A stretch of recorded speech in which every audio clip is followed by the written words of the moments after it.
আজকের আমাদের আলোচনার বিষয় হলো স্পেকট্রাম বা বর্ণালী। কিভাবে বর্ণালী গঠিত হয়, বর্ণালী কাকে বলে, আর বর্ণালী যে বিভিন্ন উপায়ে গঠিত হয় তার উপরে ভিত্তি করে বর্ণালীর ভাগ করা হয়েছে দুটো। একটা হচ্ছে অ্যাবজর্পশন স্পেকট্রাম আর আরেকটা হচ্ছে এমিশন স্পেকট্রাম। আজকের এই তিনটে জিনিস নিয়েই আলোচনা করব। এখন আমরা দেখব বর্ণালী বা স্পেকট্রাম কিভাবে গঠিত হয় আর বর্ণালী বা স্পেকট্রাম কি জিনিস।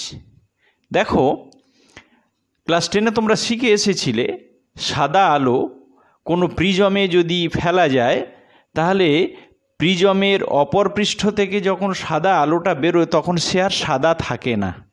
সেই সাদা আলোর যে তোমরা পড়েছো ভিবজিওর যে 7টা বর্ণ, সেই 7টা বর্ণ বা 7টা কালারে সেটা ভেঙে যায়। এখানে তোমরা জানো উপরে থাকে রেড বা লাল আর নিচে থাকে ভায়োলেট বা বেগুনি। কেন থাকে না, যে লাইট অর্থাৎ যে কালারের তরঙ্গ দৈর্ঘ্য যত বেশি তার বিচ্যুতি বা ডেভিয়েশন তত কম হয়, আর যার যে কালারের লাইটের তরঙ্গ দৈর্ঘ্য যত কম হবে তার বিচ্যুতি বা ডেভিয়েশন তত বেশি হবে। তোমরা জানো যে লাল আলো বা রেড কালারের যে লাইট তার তরঙ্গ দৈর্ঘ্য বা ওয়েভ লেন্থ বেশি, সেই জন্যে তার ডেভিয়েশনটা কম হলো। আর যে বেগুনি বা ভায়োলেট তার ওয়েভ লেন্থ কম, সেই জন্যে তার ডেভিয়েশন অনেকটা বেশি হলো। এই ডেভিয়েশন বেশি হয়েছে বলে সবচেয়ে নিচে আছে দেখো ভায়োলেট, আর ডেভিয়েশন বা বিচ্যুতি কম হয়েছে বলে উপরে আছে রেড। এই যে বিভিন্ন বর্ণে ভেঙে যাওয়া সাদা আলোর, এটাকেই আমরা ক্লাস 10-এ শিখেছো তোমরা বা আমরা বলেওছি, সেটা হচ্ছে বর্ণালী, সেটাই হচ্ছে স্পেকট্রাম। আর এই যে স্পেকট্রাম বা বর্ণালী গঠিত হলো, এটা কিন্তু এই যে রেড, অরেঞ্জ, ইয়েলো, গ্রিন, এই যে কালারগুলো একটা কালার শেষ হতে না হতে আর একটা কালার শুরু হয়, অর্থাৎ একটা কালার আরেকটি কালারের উপরে উপরিপাতিত হয়ে যায়। ওই জন্য এটাকে আমরা বলে থাকি কন্টিনিউয়াস স্পেকট্রাম। অর্থাৎ আলাদা আলাদাভাবে কোনো কালার কিন্তু আমরা বুঝতে পারি না, একটা কালার আর একটার উপরে উপরিপাতিত হয়ে যায় বলে সেটাকে কন্টিনিউয়াস স্পেকট্রাম বলা হয়ে থাকে। তোমরা জানো যে এর একটা প্রাকৃতিক দৃষ্টান্ত হলো রামধনু। যখন রামধনু হয় তখন আমরা কিন্তু এই স্পেকট্রাম বা বর্ণালীটা দেখি। এই বর্ণালী বা স্পেকট্রাম দুভাবে তৈরি হয়। যখন কোনো বস্তুর উপরে আলো পড়ে, সে আলোটা ইলেকট্রোম্যাগনেটিক রেডিয়েশনও হতে পারে, তখন সেই বস্তুটার যে অণু বা পরমাণু আছে অর্থাৎ অ্যাটম বা মলিকিউল আছে তারা এক্সাইটেড হয়, অর্থাৎ তারা সেই এনার্জিটা অ্যাবজর্ব করে এক্সাইটেড হয়। যখন এনার্জিটা অ্যাবজর্ব করে তখন একটা স্পেকট্রাম পাওয়া যায়, যেটাকে বলা হয় অ্যাবজর্পশন স্পেকট্রাম। আবার ওই এনার্জিটা নেওয়ার পরে আবার যখন সে রিলিজ করে, এনার্জিটা যখন ছেড়ে দেয়, তখন আরেকটা স্পেকট্রাম পাওয়া যায়, যেটাকে আমরা বলে থাকি এমিশন স্পেকট্রাম। অর্থাৎ দু প্রকারে কিন্তু এই স্পেকট্রাম বা বর্ণালী তৈরি হতে পারে, সেটা হলো অ্যাবজর্পশন স্পেকট্রাম আর এমিশন স্পেকট্রাম। এই আমরা যে সাদা আলোর কথা বলি, যে প্রিজমের উপরে সাদা আলো পাঠানো হলো, এই যে সাদা আলোটাকে আমরা ভিজিবল লাইটও বলে থাকি। এই ভিজিবল লাইটটা আর কিছুই নয়, সেটা হচ্ছে এই ইলেকট্রোম্যাগনেটিক রেডিয়েশনের একটা ছোট অংশ। ইলেকট্রোম্যাগনেটিক রেডিয়েশনের যে বিভিন্ন ধাপ আছে ওয়েভ লেন্থের উপরে বা তরঙ্গ দৈর্ঘ্যের উপরে নির্ভর করে বিভিন্ন ভাগ করা হয়েছে, কসমিক রে বা আল্ট্রাভায়োলেট রে এটসেট্রা। তারই একটা পার্ট হচ্ছে কিন্তু এই ভিজিবল লাইট বা দৃশ্যমান আলো, যেটাকে আমরা সাদা আলো বলি। দেখো, যখন এই ইলেকট্রোম্যাগনেটিক রেডিয়েশন কোনো বস্তুর উপরে পড়ে তখন ওই বস্তুর অণু বা পরমাণু অর্থাৎ মলিকিউল বা অ্যাটম ওই শক্তিটা শোষণ করে। শক্তির বলতে কি না, এই ইলেকট্রোম্যাগনেটিক রেডিয়েশনের যে এনার্জি, সেই এনার্জিটা তারা শোষণ করে বা অ্যাবজর্ব করে নেয়। সেই ইলেকট্রোম্যাগনেটিক রেডিয়েশনটা কি হতে পারে, ইন টার্মস অফ লাইট হতে পারে, ইন টার্মস অফ হিট হতে পারে। সেটাকে অ্যাবজর্ব বা শোষণ করে নিয়ে এই যে অণু বা পরমাণু তারা এক্সাইটেড হয়ে যায়, তারা এক্সাইটেড হয়ে গিয়ে তাদের আপার এনার্জি লেভেলে চলে যায়, হায়ার এনার্জি স্টেটে চলে যায় তারা, অর্থাৎ উচ্চ শক্তি স্তরে তারা চলে যায়। এই যখন এই যে এনার্জিটা তারা অ্যাবজর্ব করে, ওই শোষণ করা এনার্জিটা অ্যাবজর্ব করার সময়ে একটা স্পেকট্রাম পাওয়া যায়। সেই স্পেকট্রামকে আমরা বলে থাকি দেখো অ্যাবজর্পশন স্পেকট্রাম।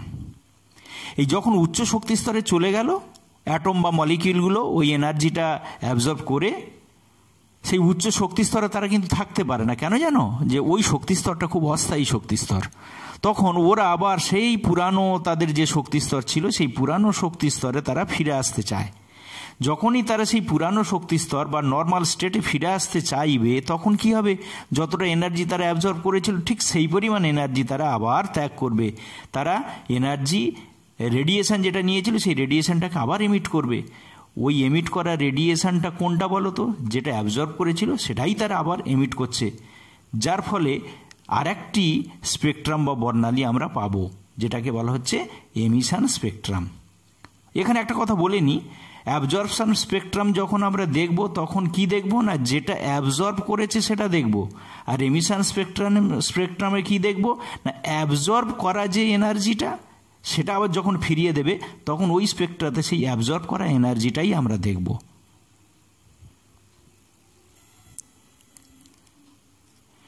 এই ছবিতে অ্যাবজর্পশন স্পেকট্রাম আর এমিশন স্পেকট্রাম কিভাবে তৈরি হয় সেটা তোমাদের দেখিয়েছি। এখানে আমি তোমাদের একটা ডায়াগ্রাম এঁকে দেখিয়েছি কিভাবে অ্যাবজর্পশন স্পেকট্রাম আর এমিশন স্পেকট্রামটা হয়। দেখো, একটা স্যাম্পেল নিয়েছি, সেই স্যাম্পেলটা অ্যাটম বা মলিকিউল যাই হোক, সেখানে আমরা সাদা আলো ফেলেছি, হোয়াইট লাইট ফেলেছি, এখানে দিয়েছি হোয়াইট লাইট। তার যে এনার্জি আছে এই এনার্জিটা অ্যাবজর্ব করবে এই স্যাম্পেলের অ্যাটম বা মলিকিউলগুলো। হোয়াইট লাইট এই যে 7টা কালার থাকে সেই 7টা কালার এখানে দেখিয়ে দিয়েছি। এর থেকে যে এনার্জিটা অ্যাবজর্ব করলো সেই এনার্জিটা অ্যাবজর্ব করে ওই মলিকিউল বা অ্যাটমগুলো তারা হায়ার এনার্জি স্টেটে গেল। দেখো এইখানে যেটা আমি তোমাদের দেখিয়েছি, এখানে হোয়াইট লাইটের যে 7টা কালার ছিল সেই 7টা কালারের মধ্যে কালো বা ব্ল্যাক কালারের একটা করে স্পট তৈরি হয়েছে। কেন এই ব্ল্যাক কালারের স্পটগুলো তৈরি হলো জানো? এই ব্ল্যাক কালারের স্পটগুলো তৈরি হলো কারণ কেন কি এখানের যে ওয়েভলেন্থগুলো ছিল সেই ওয়েভলেন্থের যে লাইট সেই লাইটগুলোর যে এনার্জি তাকে অ্যাবজর্ব করেছে এই অ্যাটম বা মলিকিউলগুলো। এই ওয়েভলেন্থে যে লাইটগুলো ছিল সেই লাইটগুলোকে ও অ্যাবজর্ব করার জন্য এই জায়গাতে কিন্তু ব্ল্যাক স্পট তৈরি হয়েছে। এটাকেই আমরা বলছি, এই যে ব্ল্যাক স্পটগুলো এটাকেই আমরা বলছি অ্যাবজর্ব রেডিয়েশান। ওই রেডিয়েশানগুলোকে ও অ্যাবজর্ব করেছে। আর এই রেডিয়েশানগুলো যে অ্যাবজর্ব করেছে এখানের যে ওয়েভলেন্থগুলো ছিল এই ব্ল্যাক স্পটগুলোর যে লাইটের যে ওয়েভলেন্থ সেই ওয়েভলেন্থগুলো মিসিং হয়েছে বলে ওগুলো ব্ল্যাক দেখাচ্ছে। আর বাদবাকি জায়গাগুলো এরা কিন্তু ব্রাইট কন্টিনিউয়াস যে স্পেকট্রাম, নিচে যে কন্টিনিউয়াস স্পেকট্রাম ছিল বাদবাকি অংশগুলো দেখো ওই রকম ব্রাইট কন্টিনিউয়াস তারা রয়েছে, শুধু মাঝখানে একটা করে কালো কালো স্পট তৈরি হয়েছে। এই স্পট তৈরি হওয়ার কারণ হচ্ছে ওই জায়গাগুলোর ওয়েভলেন্থের লাইটটাকে অ্যাবজর্ব করেছে। এরপরে ওরা ওইটা তো অ্যাবজর্ব করলো, মলিকিউল বা অ্যাটমগুলো করে তারা হায়ার এনার্জি স্টেটে গেল, কিন্তু ওই হায়ার এনার্জি স্টেটটা খুব আনস্টেবল হওয়ার জন্য ওরা আবার কী করবে, ব্যাক করবে তাদের নর্মাল সেই এনার্জি স্টেটে। যখন ব্যাক করবে সে যে পরিমাণ এনার্জিটা নিয়েছিল, অ্যাবজর্ব করেছিল যে পরিমাণ এনার্জিটা, সেই পরিমাণ এনার্জিটা সে আবার এমিট করবে। সেই রেডিয়েশনটা যে যখন এমিট করবে তখন আমরা আবার একটা স্পেকট্রাম পাবো। দেখো ওখানে আমরা তোমাদের বলেছিলাম যে কালো কালো যে স্পটগুলো সেই কালো কালো স্পটগুলোই হচ্ছে অ্যাবজর্ব করা। তাহলে এখানে এই যে রেডিয়েশন আমরা পাবো ম্যাক্সিমামটা কালো স্পট হবে। কেন না, কালো স্পটই তো তারা অ্যাবজর্ব করেছিল। এবারে আমরা যখন এই আফটার এমিশন ওই যে রেডিয়েশনটা সে এমিট করলো, কোনটা এমিট করলো, যেটা সে অ্যাবজর্ব করেছিল সেটাই এমিট করলো, তখন সেইটা ম্যাক্সিমামটা ডার্ক বা কালো স্পট তৈরি হলো। এর জায়গায় মাঝে মাঝে যে সাদা লাইটেড এরিয়া, এই লাইটেড এরিয়াগুলো মাঝে মাঝে থাকবে, কালোর মাঝে মাঝে একটা করে লাইটেড এরিয়া থাকবে। এটাকেই আমরা বলছি লাইন এমিশন স্পেকট্রাম। এই লাইন এমিশন স্পেকট্রাম কেন বললাম না, এই কালো কালো যে পুরো কালো স্পট তার মাঝখানে কিন্তু একটা করে লাইটের স্পট আছে। হাইড্রোজেন বর্ণালী যখন পড়ানো হবে, হাইড্রোজেন বর্ণালীটা কিন্তু এই এমিশন স্পেকট্রাম, সেটা অ্যাবজর্পশন স্পেকট্রাম নয়। আমরা এরপরে আসবো line emission Spectra of hydrogen atom. এর পরের দিনকে আমরা আলোচনা করব হাইড্রোজেন স্পেকট্রাম বা হাইড্রোজেন বর্ণালী নিয়ে। অ্যাকচুয়ালি হাইড্রোজেন স্পেকট্রাম বা হাইড্রোজেন বর্ণালী যেটা, এটা হচ্ছে line emission spectrum of hydrogen. হাইড্রোজেনের যে বর্ণালীটা পাই সেটা অ্যাকচুয়ালি এমিশন স্পেকট্রাম। আমি আজকে তোমাদের শেখালাম এমিশন স্পেকট্রামটা কি। এর পরের দিন আমরা হাইড্রোজেনের কিভাবে এমিশন স্পেকট্রামটা তৈরি হয় সেটা আমরা আলোচনা করব।